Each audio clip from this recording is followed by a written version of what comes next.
Okay, the problem is the knob, this knob. My problem is stuck, it's totally stuck. No click. I can't do anything with that. I was trying to set my compressor, but I couldn't do it. It turned so a bit hard to move it, and I tried to move it and stuck, just stuck. Nothing happened. That's all what happened. I don't know. I take it out the bottom, check it out. There's no any damage whatsoever. Anyway, you will check it out when you have when you have it over there. And I try with my fingers.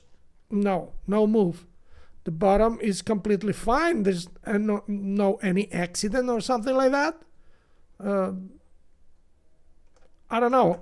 Just the bottom is just stuck. No, this is not like that. Okay, let's no click. See? No move. That's the problem. Check it out. There's nothing damage.